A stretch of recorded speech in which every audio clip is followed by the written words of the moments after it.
Hello, everyone, and welcome. Really good to see you here, to have you here, whether it's from Santa Monica, California, Turkey, Pakistan, Los Angeles, Holland, Argentina, New Zealand, Ukraine. Wow, amazing. Spain, California, India, Boston. It's great to have you here from all over the world. So here's what we're going to do today. This is the game plan. So I'll start by sharing with you a little bit about what happiness is, how we can attain it, give you a taste of the field of happiness studies. And afterwards, I will introduce you to Yuval Kutz, who is the president of the Happiness Studies Academy. He will speak about what the certificate in happiness studies looks like, what it's about, duration, requirements, and so forth. And then there will be a short video with Yuval, and then Yuval will join us live. And he and I will be here to field your questions. There is also, for those of you interested in Spanish translation, you can go at the bottom of your screen. There is interpretation. You can click on that and then click on Spanish if you would like to hear this in Spanish. And by the way, during our live webinars, we have Spanish as well as Chinese translations for those interested. So what is happiness? There are so many definitions. In fact, probably around 8 billion definitions, give or take. We all have our own. And there really isn't a right or wrong, worse or better definition. This is really something that is personal. But a definition is important. Why? Because a definition allows us to hone in, to focus on what we want to achieve. You know, there's a beautiful scene in Alice in Wonderland. So the Disney version of it, where Alice in Wonderland, you know, goes around the forest, and she meets a cat, a Cheshire cat. Those of you who have seen the movie with the big teeth, and she meets that cat, and they talk, and then the cat and she says to the cat, she asks the cat, since she's not familiar with this world, she says, which way should I go? And the cat says, well, that depends where you want to get to. And she said, it doesn't matter where I get to. And then the cat says, well, then it doesn't matter which way you go. And the point here is that having goals is important if we want to get somewhere. Now, if we want to be happier, we need to understand where we're going. What are we looking for? So the definition that I use, again, not the only definition, but a definition of happiness, is that happiness is whole person well-being. The well-being of the whole person. It's actually a definition that I didn't make up. It's taken from the work of Helen Keller, who talks about happiness being equated with wholeness. Okay, so we have a definition, or I have a definition now, and you have your own. What do we do about that definition? So the important thing with that definition is to break it down into its elements. And what I want to do now is explain why. We have a paradox, a very serious paradox in the field of happiness studies. On the one hand, we have a lot of research showing us, telling us how important happiness is. There's research showing that people who increase their levels of happiness are not just happier, they're also more productive. They're more engaged, whether it's at work, in school, in a relationship. In general, they enjoy better relationships. Not only that, they are more creative, more innovative, more likely to think outside the box. When you increase levels of happiness. And again, I'm not talking radical transformation here, even if we're increasing a person's happiness by a little bit. What we see is that people become healthier. Our immune system actually strengthens. We're likely to live longer. So wherever you look, just about every psychological, physiological measure variable, you will find that increasing levels of happiness, of well-being, even by a little bit, it's a good thing. Not to mention the fact that happiness is a good in and of itself, because we want to be happier. We want our loved ones to be happier. So happiness is good in and of itself as an end in itself, as well as a means towards other ends. A means towards creativity, productivity, more success in the long term, better relationships, health, and so on. So I think it's a pretty well-established fact that happiness is a good thing. We want it. We want more of it, if possible. So that's one side of the paradox. The other side of the paradox. There's research by Iris Moss and others showing the following. People who wake up in the morning and say to themselves, I want to be happy, or happiness is important for me. Happiness is a key value for me. People who have this approach towards happiness, in other words, they want it, they desire it, they value it, they end up being, all other things being equal, they end up being less happy. In other words, that hurts our happiness. We have a problem. On the one hand, we're told we know for ourselves, and certainly if we look at the research, we know that happiness is a good thing. We want it. On the other hand, we're also told that, well, if we want it, if we value it, if we desire it, we'll become less happy. So how do we resolve this problem? Do we maybe deceive ourselves? Do we fool ourselves? Do we say, well, actually, I don't value happiness. It's not important for me. I don't care about it. Wink, wink. When actually it is? Probably not. Self-deception is not a good policy here. How do we resolve this paradox? The way we resolve this paradox is that we pursue happiness, we value happiness indirectly. What does it mean to value it, to pursue it indirectly? Let me use an analogy to explain. Let's look at the sun. We have sunlight. Now, if I look at the sun directly, what is it going to do? It's going to hurt me. It's unhealthy. It's harmful.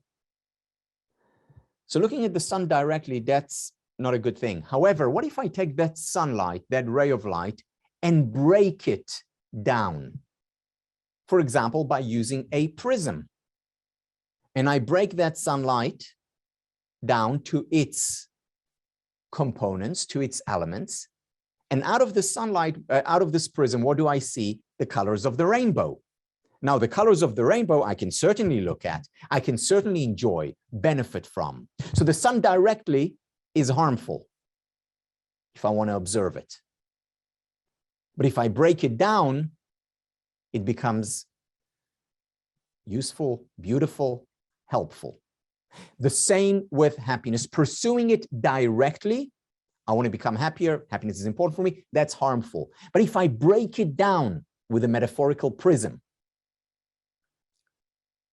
and pursue those elements that I just broke down, that's healthy. And this way, I can pursue happiness indirectly without paying the price of that paradox. The challenge now becomes for the field of happiness studies is to break down happiness into those metaphorical colors, into those elements of happiness. And this is where much thought has been invested and much scholarship and a great deal of research has been invested. And by the way, not just over the past 20 years since positive psych, or 23 years since positive psychology came onto the scene, for thousands of years. Whether it's Aristotle who thought specifically about this, or Lao Tzu, or Chinua Achebe, the Nigerian author, philosopher who thought about it, or Marty Seligman, the father of positive psychology, and Sonia Lubomirsky and Barbara Fredrickson. So what are these elements that we can pursue indirectly? So our definition of happiness as whole being, whole person well-being, we can divide the person into 5 elements of well-being that together make whole being. The first element of whole being is spiritual well-being. Spiritual well-being is something that we can attain going to a place of worship, in religion, but it doesn't have to be from there. Spiritual well-being can come from experiencing a sense of meaning and purpose in our life. And in fact, an investment banker who finds meaning and purpose in her work is more spiritual than a monk who doesn't find meaning in what he does. So spiritual well-being is about a sense of meaning and purpose. Spiritual well-being is also about being present.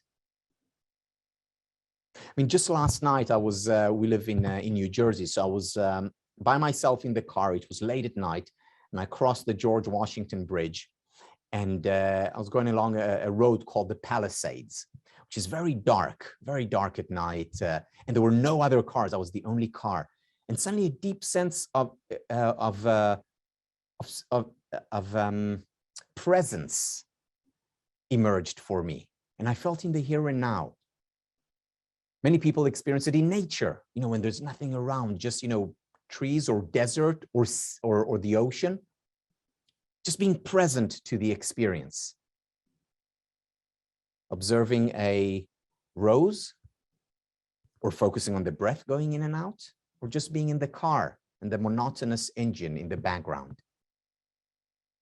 So being present is another way to attain spiritual well-being, meaning and presence. The second element of happiness is physical well-being. That's the second color, so to speak, of that rainbow. So physical well-being is about nutrition. It's about exercise. Regular physical exercise has the same effect on our psychological well-being as our most powerful psychiatric medication. It's also about sleep, rest, recovery. It's about touch as an element of well-being. And by the way, touch, whether it's with another human being, or there's more and more research on animals, pets, as contributing to our well-being through touch. So these are elements to explore within physical well-being, the mind-body connection, of course. Then there is the third element, the third color, so to speak, of the happiness rainbow, is intellectual well-being. That's, for example, about curiosity. Do you know that there is research showing that people who are curious, who ask questions, are not only more successful, which they are, they're not only happier, which they are, they also live longer. Isn't that amazing? So we always say curiosity kills the cat. Well, it may kill the cat, but it helps human beings live longer. Intellectual well-being is also about deep learning, whether it's deep learning of reading and rereading a poem or a book, or exploring nature, or observing a work of art. That's all intellectual well-being, where we're exercising our cognitive abilities, our rational nature, once again, in the words of Aristotle. So that's intellectual well-being. So we have spiritual, physical, and intellectual. The fourth metaphorical color of the rainbow is relational well-being. Number one predictor of happiness, quality time we spend with people we care about and who care about us. Now, the lovely thing about this research on relationships, showing that it's the #1 predictor of happiness, is that who the relationship is with actually doesn't matter that much. So for some people, it may be a romantic partner that they have been, with for 2 decades or longer, or for another person, it can be a best friend. For others, it can be family or colleagues. But having supportive relationships, not perfect relationships, that doesn't exist, but having supportive relationships, people who we care about and who care about us, #1 predictor of happiness. By the way, on the individual level, also on the organizational level and on the national level. The happiest countries in the world are countries where there is an emphasis on social relations, where others are a priority. So that's relational well-being. And of course, that also means relationship with oneself, no less important. And finally, we have emotional well-being. That's the last color in the happiness rainbow, emotional well-being. And that's about dealing with painful emotions. That's embracing painful emotions rather than fighting them, because when we fight them, they intensify. And that's about cultivating pleasurable emotions. These are the 2 elements of emotional well-being: embracing, accepting painful emotions, and cultivating pleasurable emotions. So the painful emotions would be sadness or envy or anger or fear, anxiety. And the pleasurable emotions would be things like gratitude and joy and love and excitement and so on. Going back to the paradox. So remember, the paradox is that on the one hand, we want to be happier. We want others to be happier. That's on the one hand. On the other hand, we know that valuing happiness, desiring it, wanting it, getting up in the morning saying, I want to be happier, actually will lead us to be less happy. Problem. We resolve this problem just like we resolve the problem of looking at the sun directly. We pursue happiness indirectly, which means pursuing one of the elements that I spoke about. If I wake up in the morning and say, I want more spiritual well-being, or even simpler, I'm going to meditate for 3 minutes or 30 minutes. That can make all the difference. Because now I'm doing something to pursue happiness. We know there's a lot of research connecting meditation to happiness. I'm doing something to become happier. I'm pursuing it indirectly. Or identify a sense of meaning and purpose in what I'm already doing today at work or at home. Let me find meaningful elements there. That will increase my levels of happiness. There are actually interventions towards that end. That's indirectly pursuing happiness. So that's spiritual well-being. Physical well-being, very simple. I'm going to introduce 30 minutes of physical exercise 3 times a week. Or, eat an extra salad bowl a week, whatever. Or go to sleep at a regular time on most nights, which allows for, better, deeper sleep. So that's indirectly pursuing happiness through the physical well-being color of the rainbow. Then we have intellectual well-being. Why don't I start studying more, exploring more, whether it's studying happiness or whether it's studying Sanskrit or business, or watching a TED lecture on this, or reading a book on that, or exploring a bit of art, or going out to nature and absorbing its beauty. That's indirectly pursuing happiness, resolving the paradox. Relational well-being. I'm going to spend more quality time with people I care about and who care about me. Or I'm going to engage in more acts of kindness. There's research showing by Sonia Lubimirsky and others, showing that people who commit to 5 extra acts of kindness a week are happier, healthier. That's an indirect way of pursuing happiness. By the way, not just our own, others. And they're, of course, we are, of course, interconnected. And then emotional well-being. Writing a journal about painful emotions, or writing a gratitude journal about things that I appreciate in my life. These are all ways of indirectly pursuing happiness. Now, if you look at these 5 elements, spiritual, physical, intellectual, relational, and emotional, they make up the acronym SPIRE.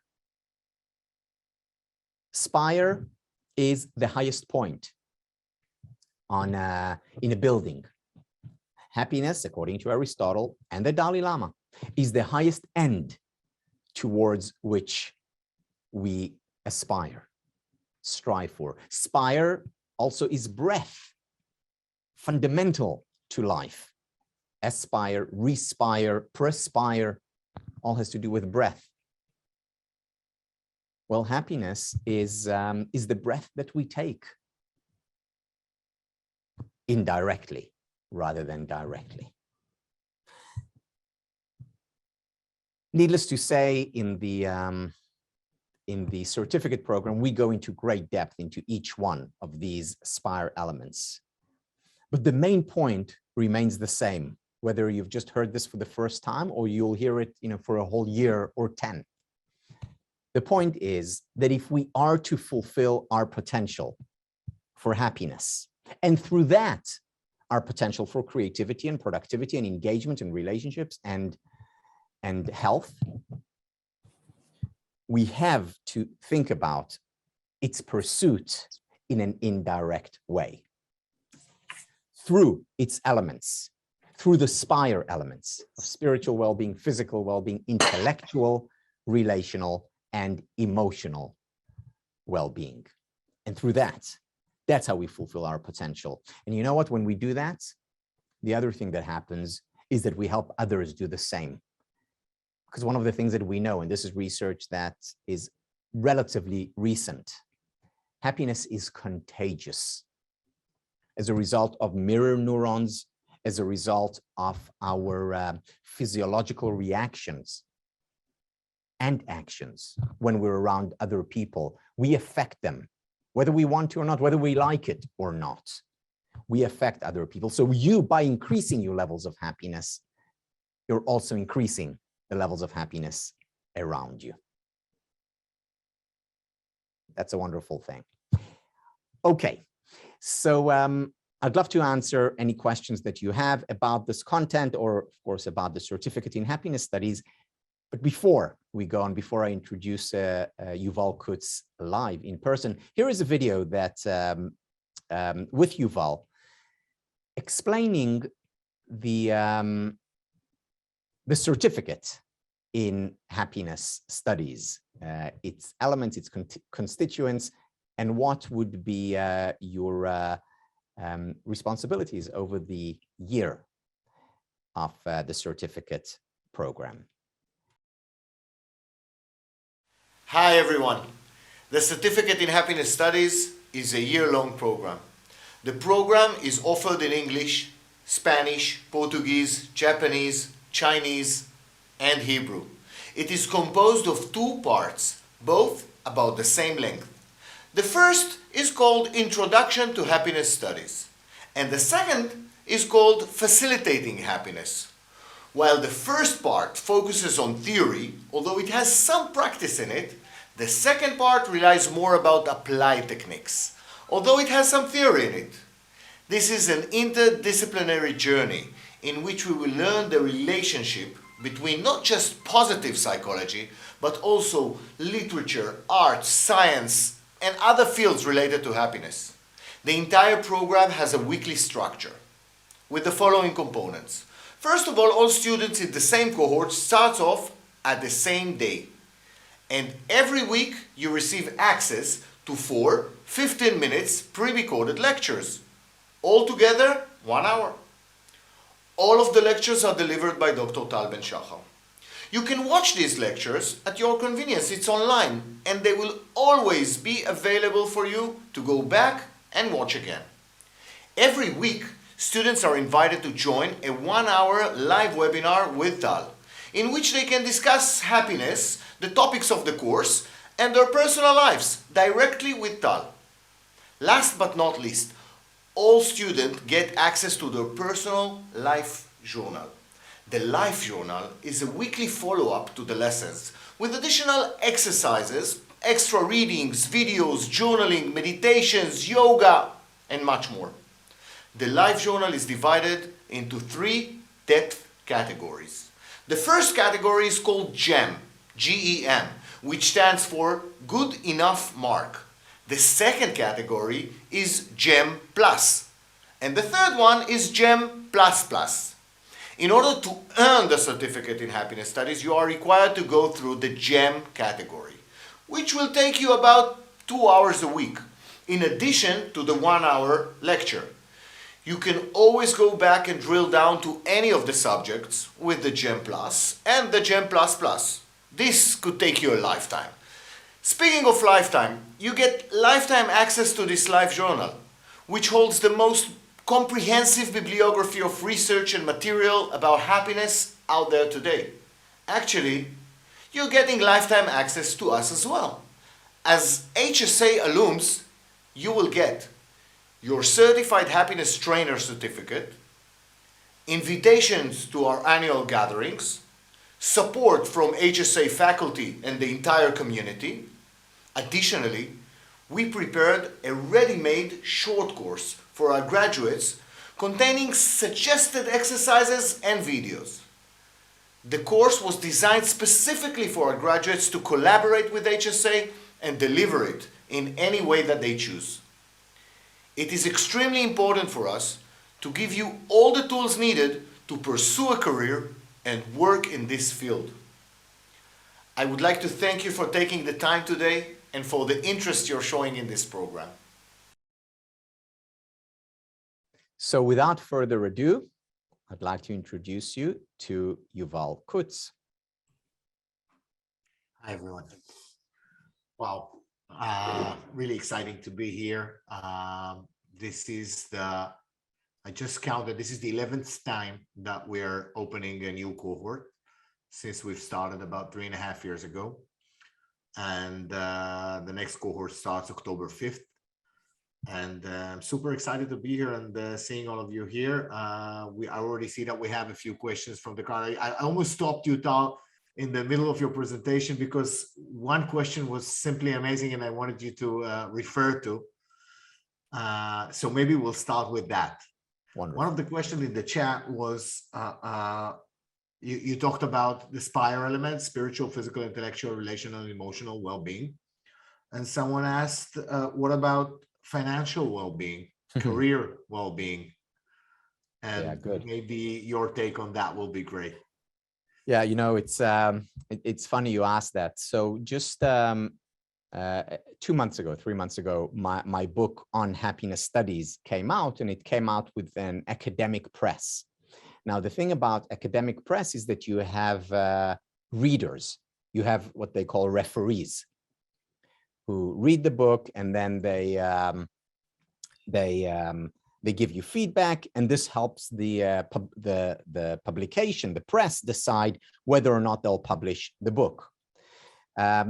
And one of the comments of one of those, and I don't know who those readers are, except for the fact that they're leading scholars in the field. So it's a professor somewhere, I don't know who it is. But what that professor wrote, he was referee number 2, was, what about financial well-being? Why isn't that part of SPIRE? It is, after all, so important for people. And certainly now, this was already during COVID, you know, so many people are struggling with that. And he even suggested that I don't have to ruin my acronym of SPIRE. He said you can call it affluence well-being, and then it can be ASPIRE. So that would work well, right? Maybe even better. I decided not to do it. Not because, and I had to justify it to the publishers, because, you know, obviously I wanted them to publish it as is.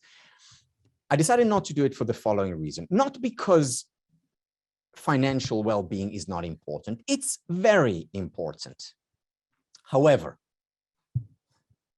it is not as primary, as fundamental as the other elements of SPIRE.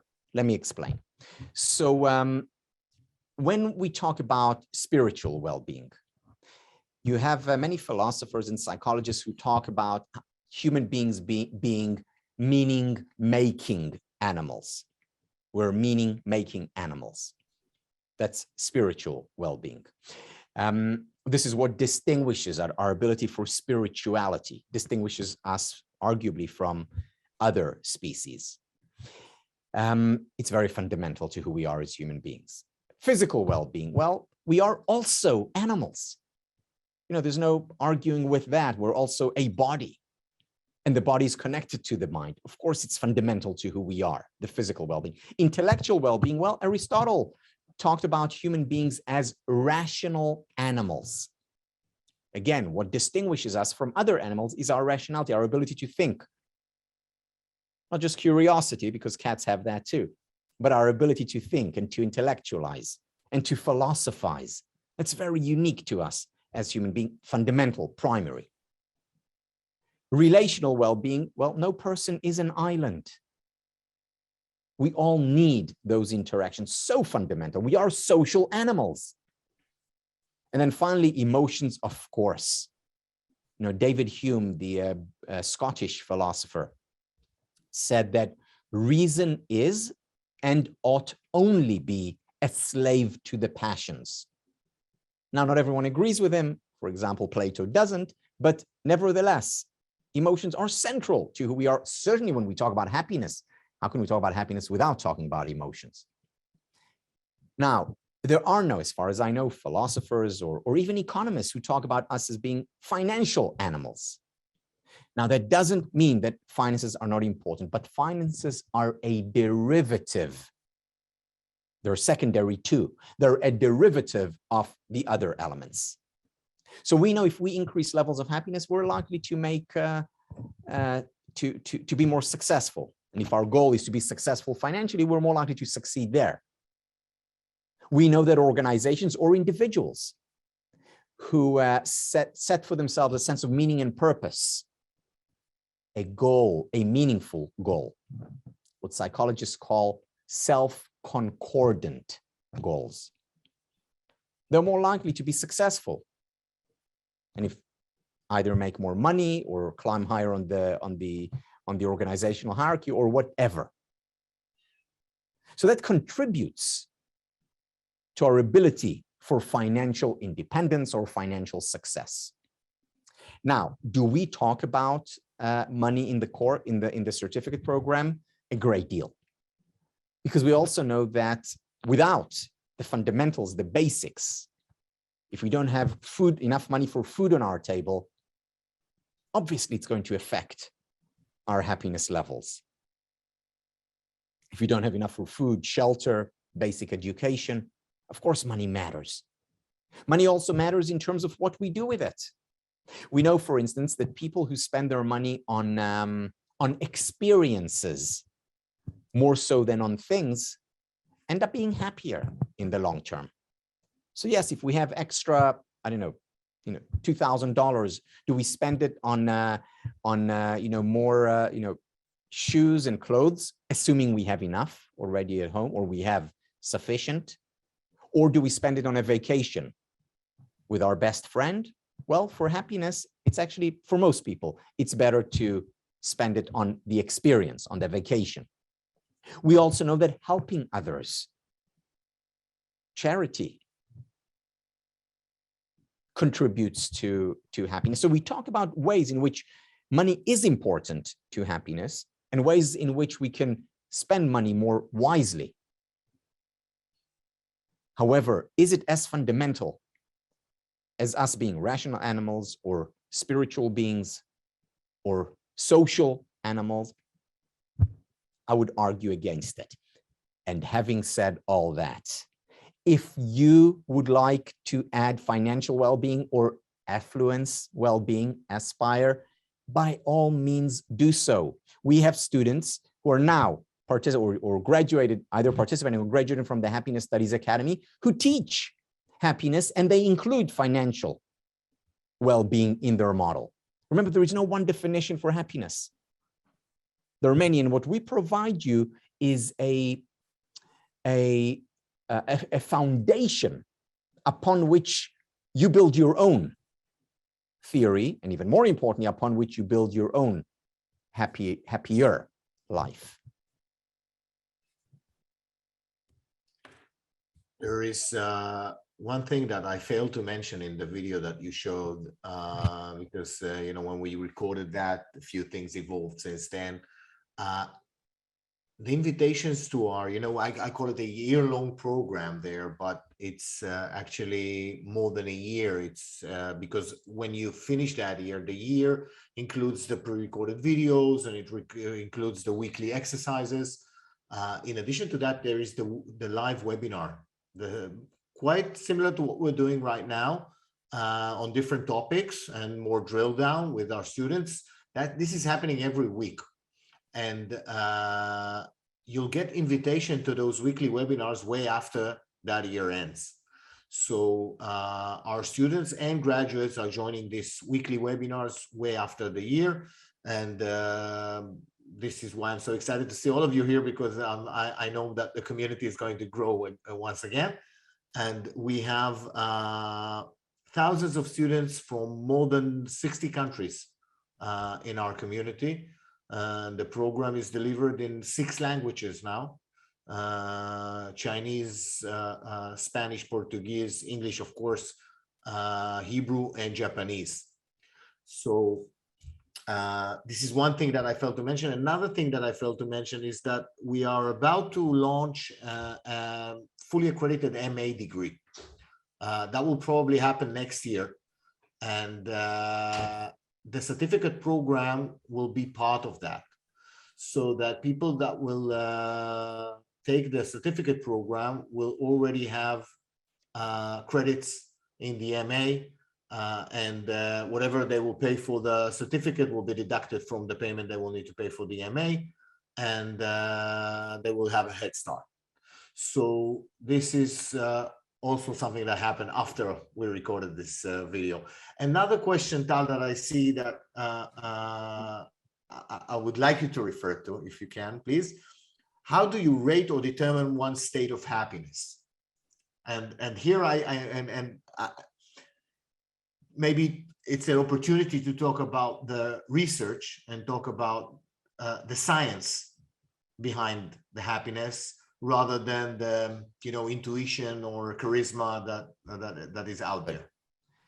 Yes, so this is very important, Yuval, the point that was brought up here, because, you know, I remember when I started off in this field because I wasn't happy. I was, you know, I was doing well. It seemed like, you know, I checked the boxes in terms of school, in terms of work, financial.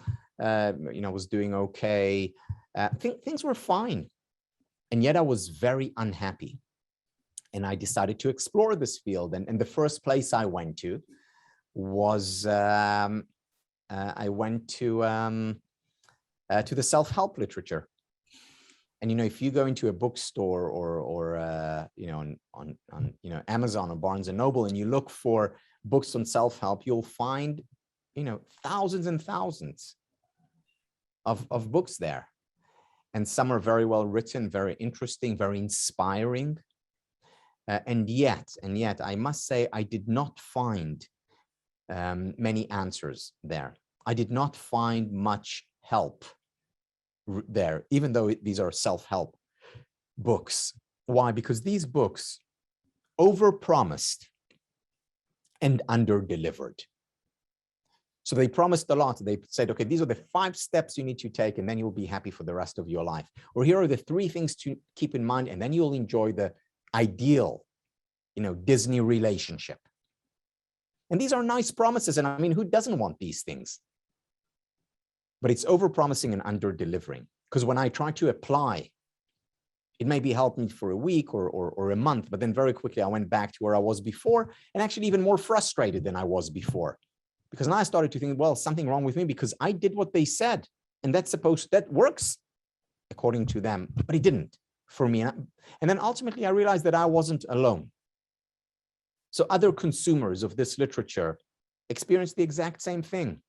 You know, maybe a high and inspiration, but very quickly going back to the previous state. And then I decided to explore it more scientifically. And actually, from a computer science major, I became a philosophy and psychology major. And that was around the same, well, a few years later, positive psychology came onto the scene. And this is what this certificate program is all about. It's about bringing the science of happiness to our life so that we can apply it, so that we can apply it personally to ourselves, so that we can apply it in our families, in our friends group, so that we can apply it in our community, so that we can apply it as a coach if we want, so that we can apply it as a manager, as a teacher, as an employee. So we can do it, you know, as Yuval mentioned in the video, you'll get the tools to launch a career in this area if that is what you want.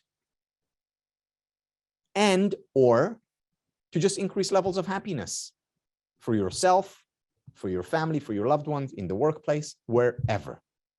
But the key here, and again, the key distinguishing characteristic of this certificate program compared to so much self-help books, seminars, webinars out there, is that it's evidence-based.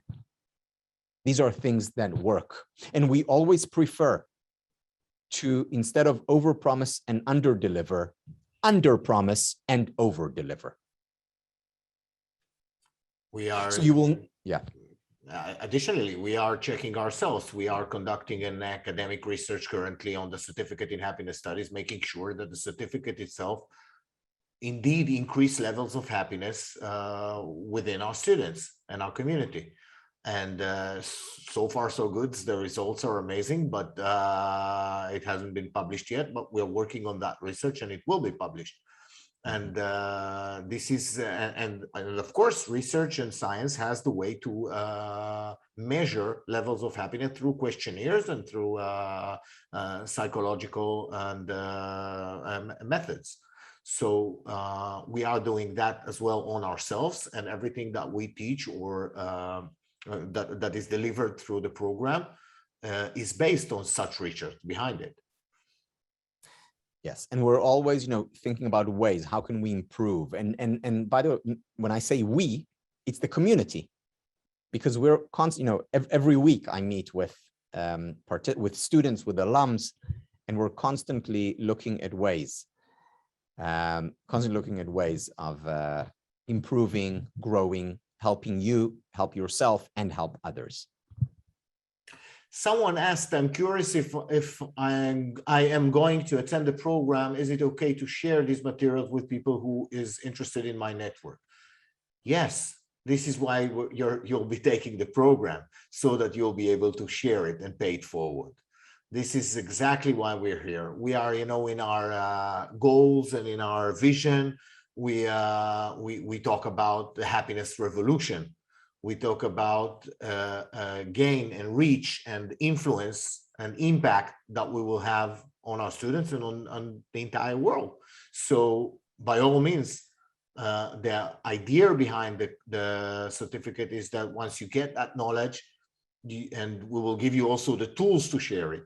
There is, I mentioned that before, there is a short course that our alums are getting. It is a ready-made full workshop with short lectures to share with their community, to work in the field if they want, you know, to give lectures and workshops. So yeah, the answer is definitely yes. This is why you will take the course. Let's take some hands, Yuval. Sure. How about Angeles? Can you unmute yourself, please? Thank you, Tal. Well, I would like to start saying that I have enrolled to your certification, and I'm happy to be enrolled.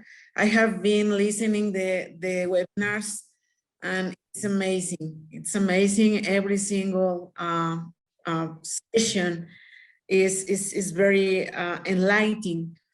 My question is, how can I start? I heard in one of the webinars about a happier center.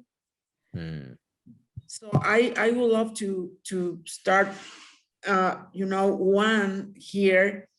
Can we work together? I mean, me with you, in order to start creating this for, I am from Mexico, you know, and I really want to do something for my country. I think that we're very, very passionate people. but there is a lack of instruction.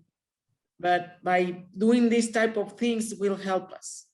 So how can I do that?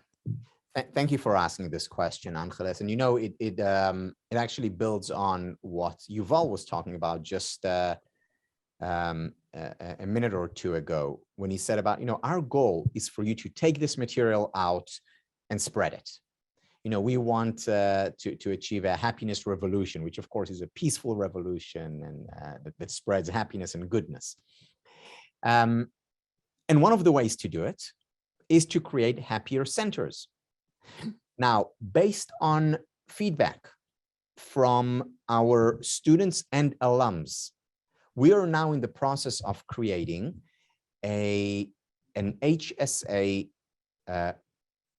alum and business group, where all students who are participating or have graduated from the program can be part of it. And the purpose of it, and this is what the what the students' feedback was about. The purpose of it is to take the material and apply it in happier centers.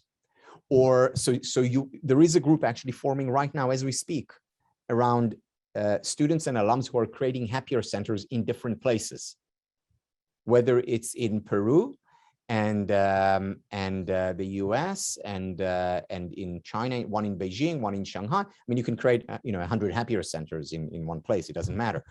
But there's a group that's getting together specifically for that, and that group, they're in touch with themselves and with me and with other HSA Happiness Studies Academy employees to talk about how to bring that idea to fruition, how to make it happen.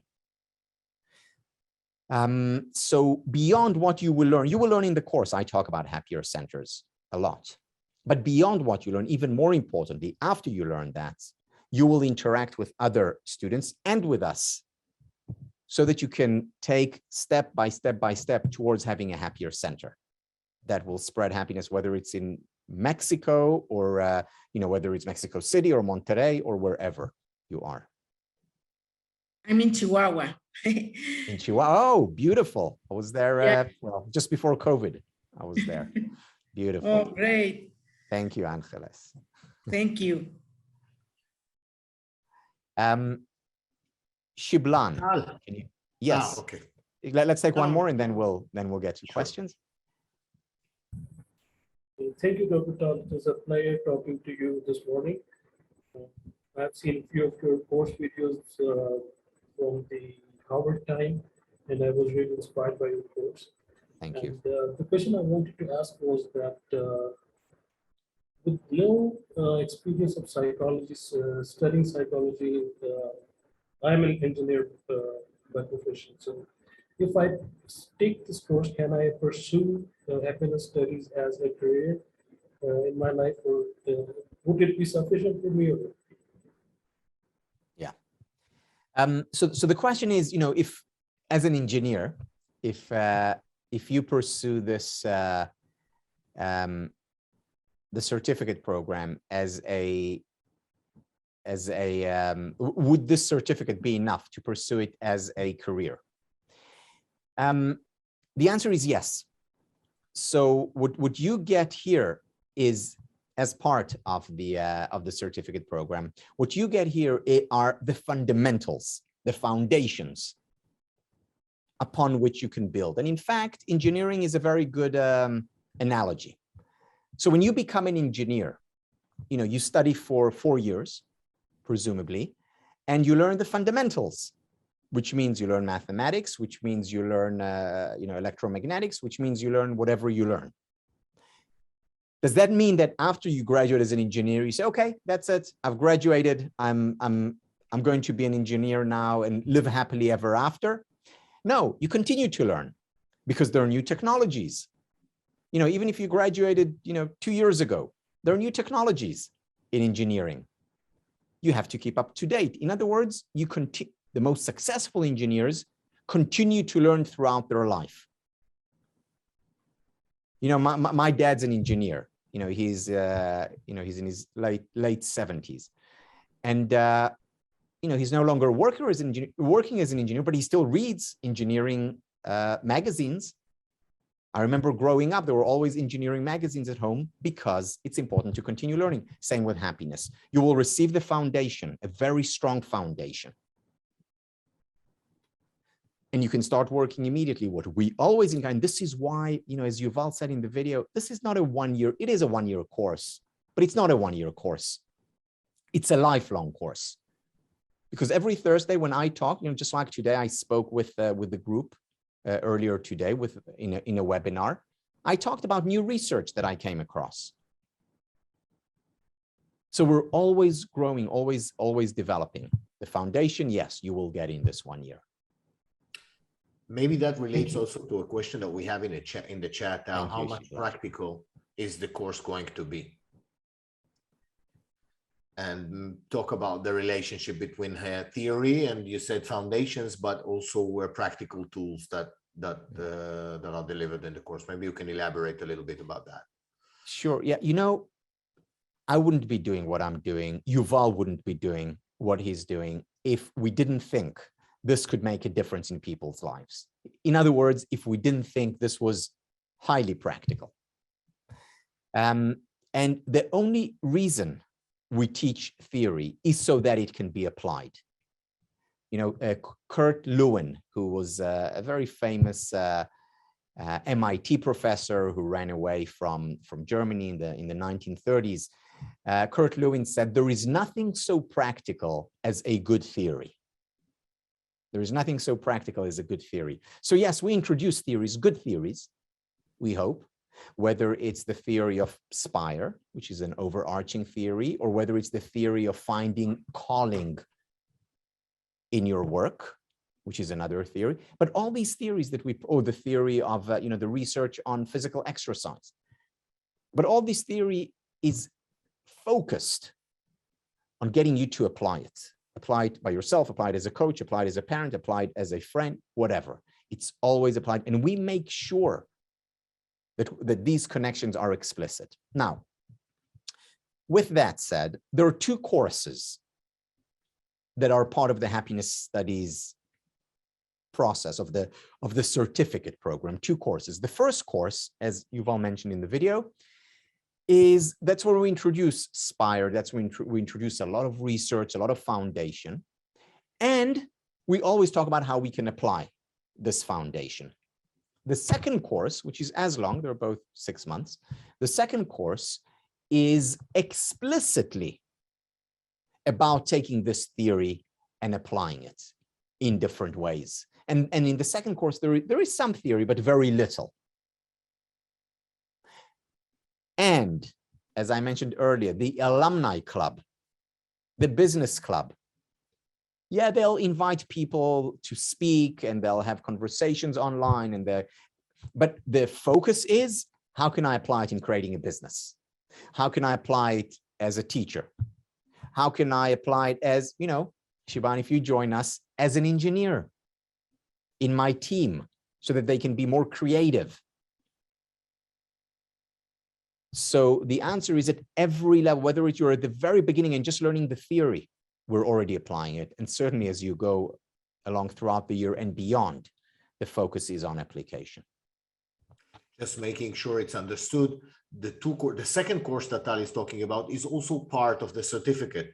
It is within the certificate. The certificate is comprised of two courses. The first one is called Introduction to Happiness Studies, and the second one, you ask about practical, it's called Facilitating Happiness. So both taken together, this is the certificate in happiness studies. It's just an internal split that we did in the middle of the first semester and second semester.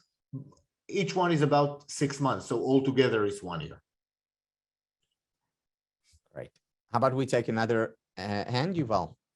Yeah, I think Natalia changed her mind and she re-raised her hand. Okay.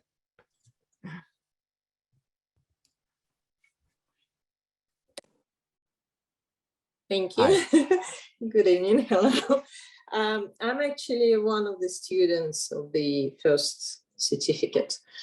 And I'm really interested in your master's degree, what you've just announced. And my question is, who is it going to be recognized by? And would it be just pure theory, or it will be leading the students towards kind of profession? Does it make sense? Yes, absolutely. Yuval, do you want to start? Or First, the certificate itself is delivered by the Happiness Studies Academy. So the Happiness Studies Academy is the recognition of the certificate as any other private organization or private universities that are delivering certificate programs. Additionally, as I mentioned before, we are working on the MA. And once the MA will be launched, then the certificate will be part of a fully accredited MA to the institutions in the United States and worldwide. So this is regarding the certificates recognition. You want to take the second part? Yeah, so the MA that we are going through will be fully certified by the highest authority in the United States. In the United States, there are what's called there are many accreditors. You know, you can be accredited by a state, by the state of New Jersey, or by the state of Wisconsin. So that's state accreditation. Then you get accreditation by national. It's called national, which is higher than state, but it's not the highest. The highest, and that sounds a little bit of a contradiction, but that's the way it is. The highest accreditation is what's called regional accreditation. Regional accreditation is what MIT or Harvard or Stanford or Ohio State or Miami, University of Miami have. This is the highest accreditation. This is the accreditation that we're going through. We had an opportunity, and the students who've been with us for a long time know we've had a roller coaster ride, because we could get accreditation on the state level, and then we finally found someone on the national level. We said we don't want to compromise on that, because the regional accreditation is also fully accredited by every nation in the world. There are 193 countries in the world. Every one of them accepts the accreditation of ours will be middle states. That's a regional accreditor. Not the national, they accept the regional. So that's the accreditation that we're going for. Yeah, and the composition of the MA will it be like normal composition, like 4 modules and 1 year? Yeah, so I'll something better than that. I'll tell you what it will be. So it will include a total of 8 courses, and I'll give you a sample. So two of the courses are the certificate study, the certificate in happiness studies courses. Then there'll be another course, a whole semester long course on coaching through happiness studies. Another course, again, full semester course, will be leaders in happiness. Which will include look at leaders in different fields, such as business, economics, such as philosophy. Politics? Do we have politics? No, we have history, and in history we talk about politics. Yes, we talk about political leaders there. So it will look at leadership and its relationship to happiness. Then we have a course which don't tell anyone, but it's my personal favorite, which is called SPIRE Retreat, which is basically, it's halfway or just beyond halfway through the master's degree, where you take what you have learned and you create together with us a retreat. Yeah.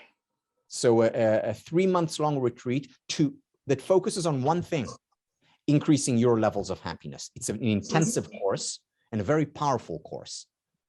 Yeah. Then we also have literature and film and its relationship to happiness, which is a fun course. So it's really it's a combination of applied and theory and fun and hard work. Yeah, absolutely. Thank you. It sounds absolutely fascinating, because and for me especially, because I've just started kind of getting yoga teacher qualification. I've just done one course, Essential, and I can start teaching. And I was thinking about combining happiness studies with yoga teaching. And that's my dream, kind of. And that's a dream, is to set up a kind of center, studio, whatever, to do yoga with happiness. Natalia, I love that. Happiness knowledge. I love that. And just so you know, one of this, so we are creating certificates, and right now, actually, Yuval and I just spoke about this an hour ago. We're creating a coaching certificate program. And the second certificate program that we're creating is what we call the MBI process. MBI stands for mind-body integration. And MBI specifically takes yoga and the science of happiness and integrates them. Sure. So. Specifically for me. For you, because I knew you would ask this. Yes.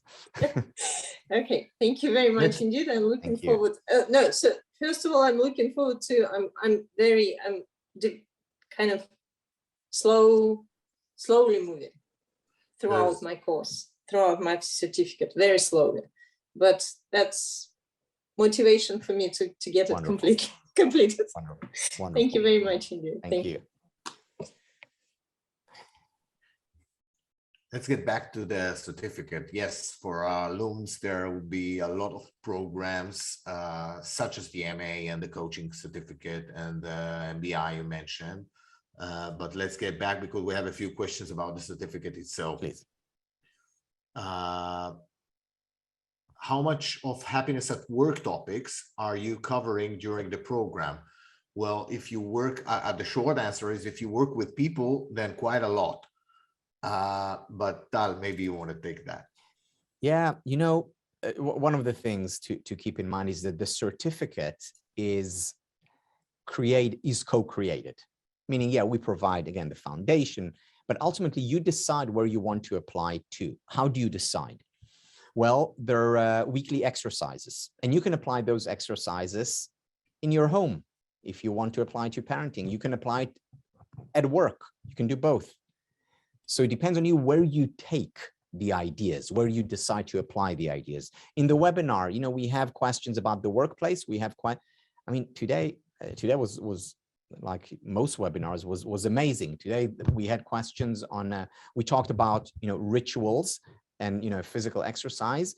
We talked about dealing with, you know, how do you support someone who's about to die?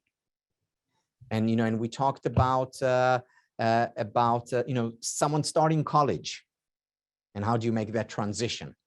So, and we talked about research in the workplace and what's called psychological safety. So the topics are determined by you, by your questions, and most importantly, by where you decide to apply it.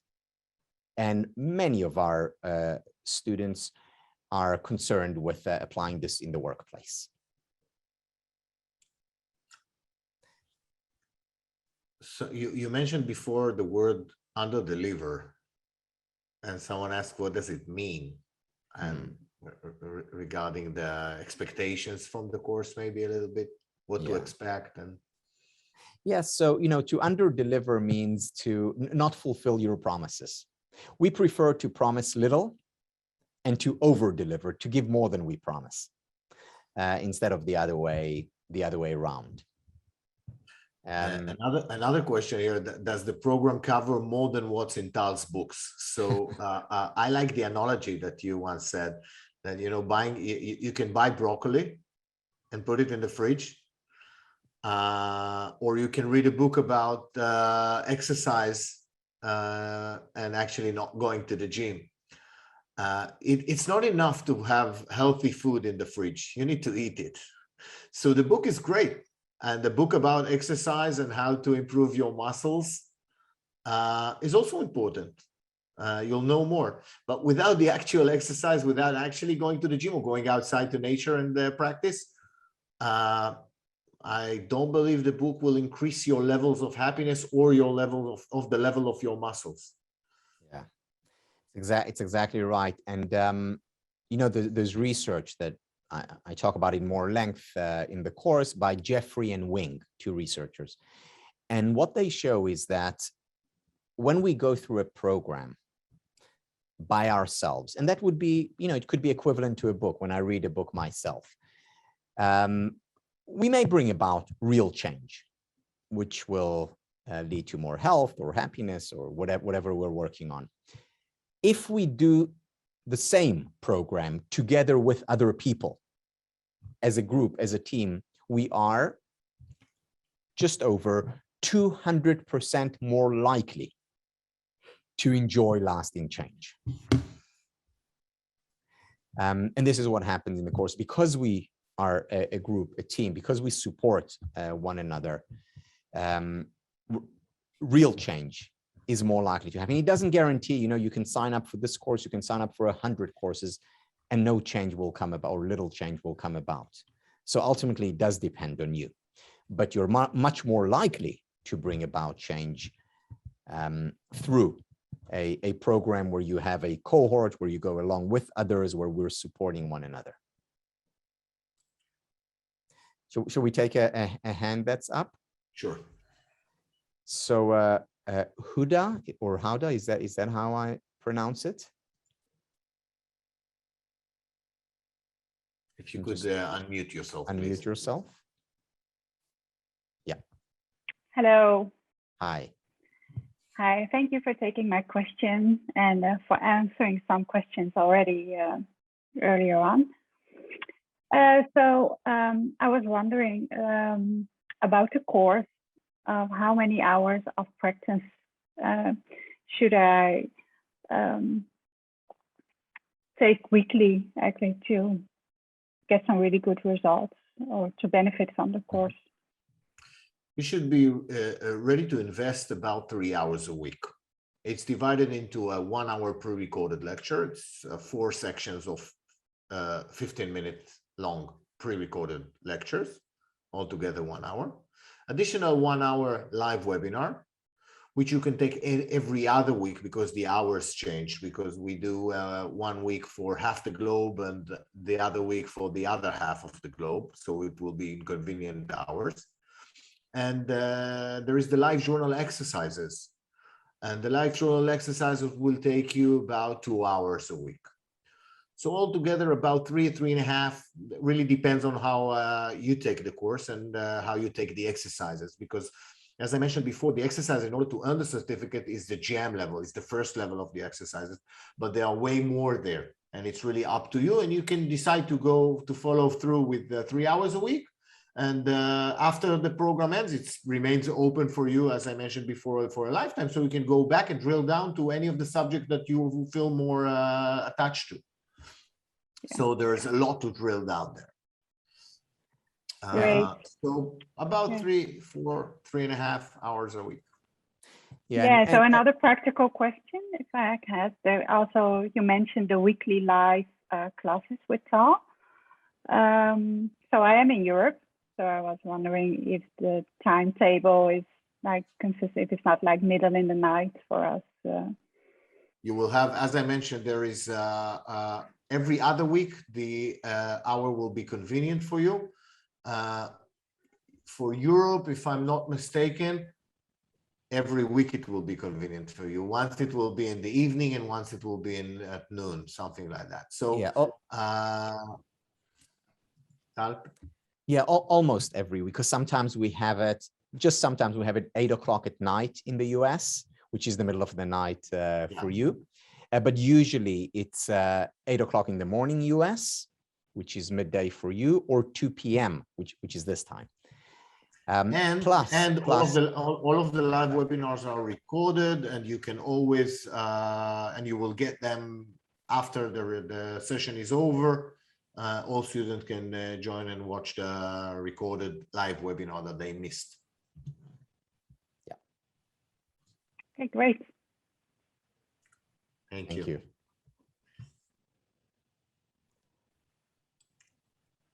One thing I should mention for the participants of this webinar, there is the next course starts in October 5th.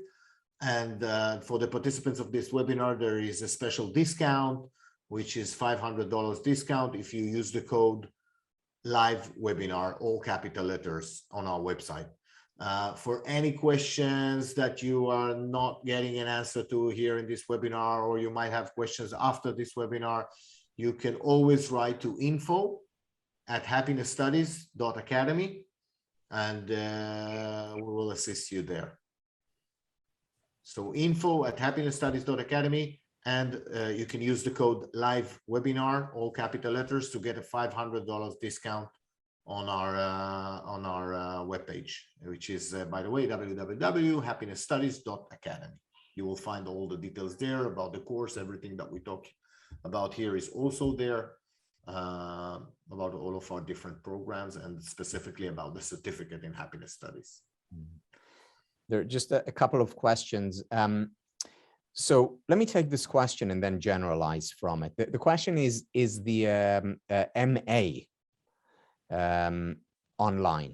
First of all, we can't yet say which university we're working with because it's not official yet, but it's, as I said, it's a fully recognized, accredited university. Is it online? The answer is yes. The MA, just like the certificate program, is 100% online.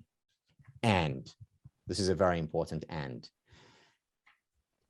We, knowing the importance of face-to-face, in-person interactions, we constantly create opportunities for meetings wherever you are in the world. We will have retreats. We will have where, you know, we will be there physically. You know, of course, you can have an alumni group and meet wherever and whenever you want, but we will have HSA sponsored retreats with, you know, with us, with speakers, so that we can meet face to face, because we know the value, the importance of that. Now, you don't have to participate in any of them. You can participate in all of them. You know, it really is up to you. Now, as you know, our hands are somewhat tied because of COVID, but already we're planning for, you know, a retreat. We were supposed to have a few retreats, which were all canceled or rather postponed, but we are already planning a couple for next year. And again, whether you are in the, you know, in the US, Latin America, you know, Europe, Asia, we'll have retreats in all those places. And the nice thing is that we usually try to create a retreat around the same time when there is a big conference in that place, so that you can go to a conference, enjoy lectures from all over the world, and then we get together for our own more intimate get together. We strongly believe in that in-person, face-to-face interaction. And if we thought that we could reach as many people around the world just in terms of face-to-face, in-person education, we'd do it. But obviously there is a trade-off. You know, Tal, I spoke with my travel agent today once I booked my tickets for our next event, and she said I'm the most optimistic guy she ever met for booking so many tickets last year and having to cancel all of them. Yeah. Hopefully, you know, persistence will work and my optimism will prevail. I hope so. Quina. Am I pronouncing this correctly? Quina Peng? Yes, thank you for taking my question. Hi, Tal. I'm a high school student, and then I'm just wondering how academic is the course?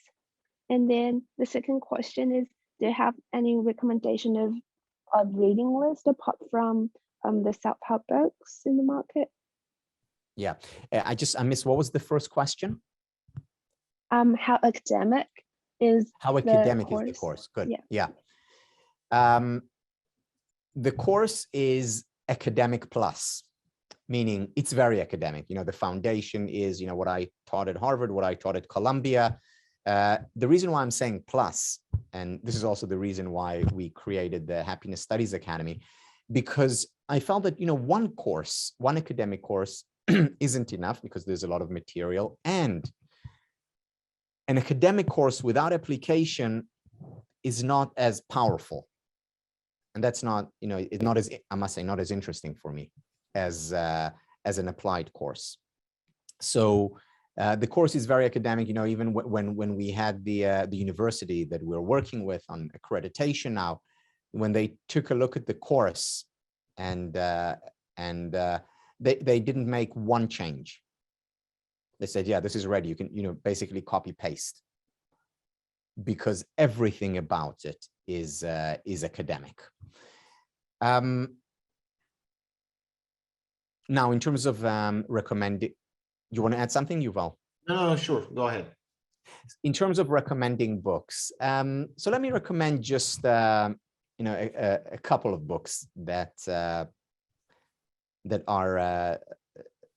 powerful, and again, we draw on and we even read some of them in as part of our program. So the first one, The How of Happiness. The How of Happiness is by Sonia Lubomyrsky. And Sonia Lubomyrsky is a leading researcher on happiness.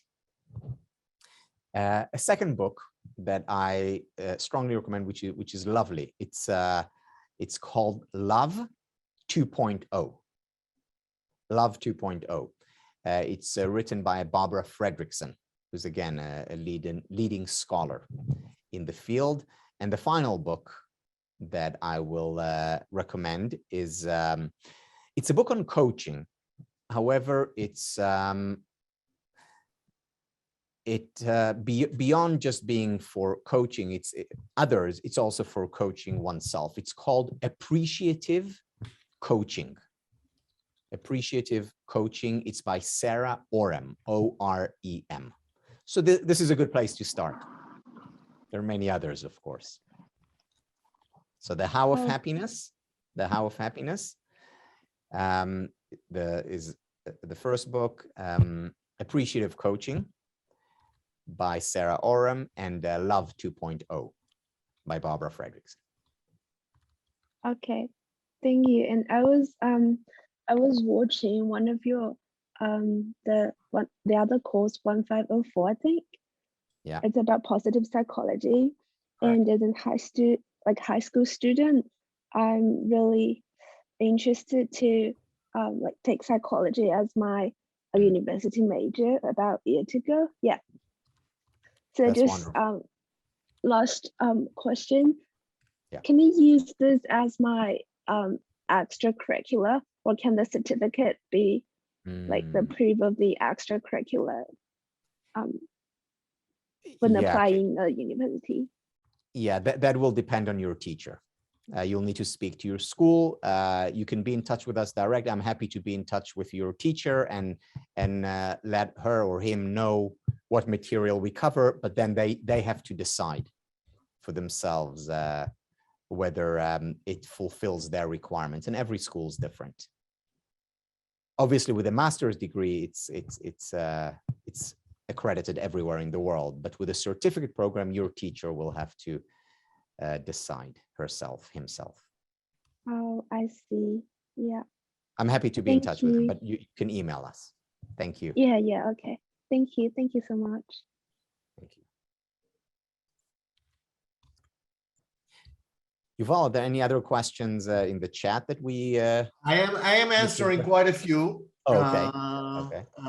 But I think we can. There's one more hand up. I see. You want to take that? Yeah, Florence, please. Florence, hi. Can you? Yes, can you hear me? We can hear you now. Okay, my question is, can you do the master's without doing the certificate?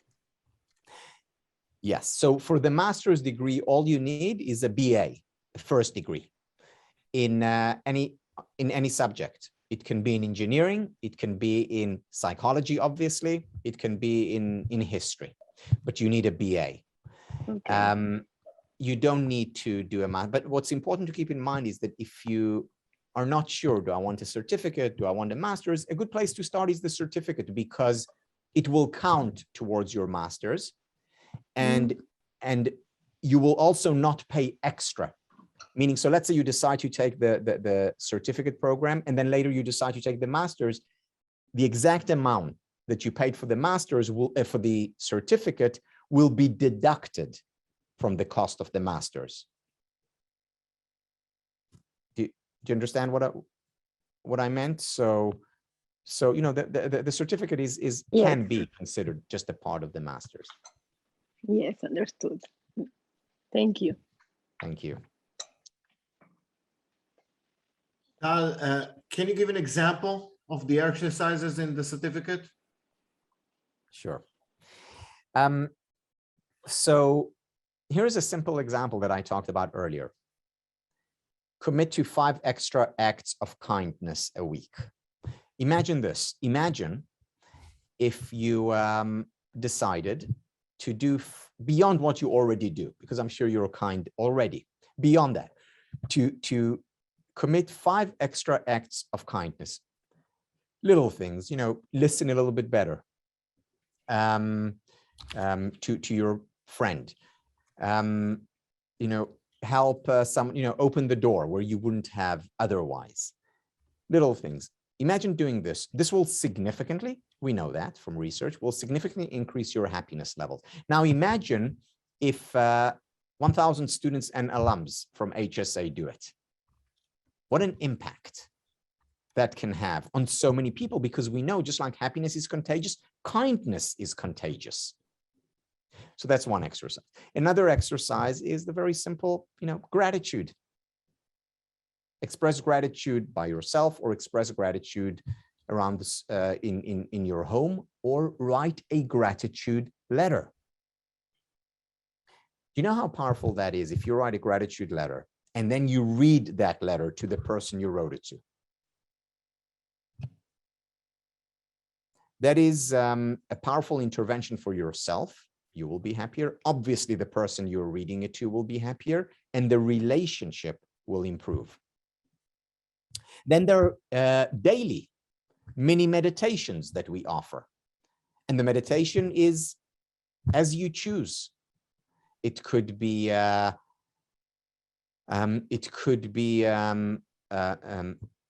breath meditation. It could be movement meditation. It could be music meditation.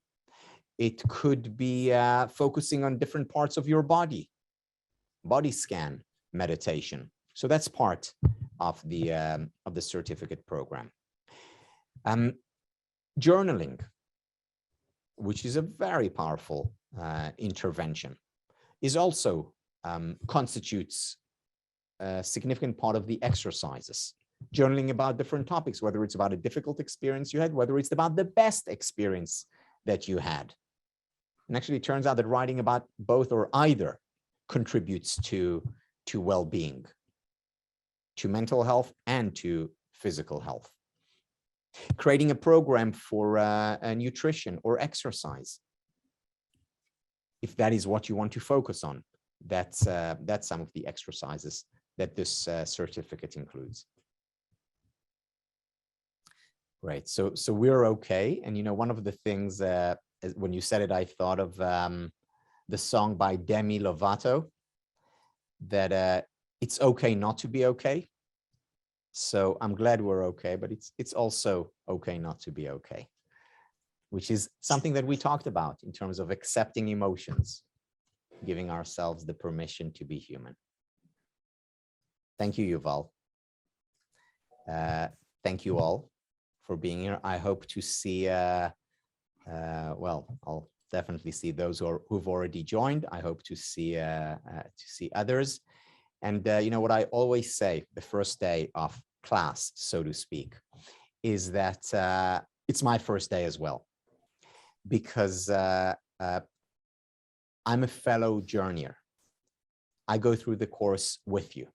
I continue to learn and to grow and to become happier over time, because happiness is not an end point. It's a lifelong journey, and it's a journey that ends when life ends. And I'm delighted to be on this journey with you. Thank you very much. Maybe we'll leave it a little bit open, and you can open your sound, unmute yourself, and communicate for a little bit, because usually all been quiet for so long. Thank you. Bye-bye. Thank you so much. Thank you. Thank you very much. Have a good day. Looking forward to the course. Thank you. Thank you. Thank you. Thank you. Thank you. Muchas gracias. Thank you.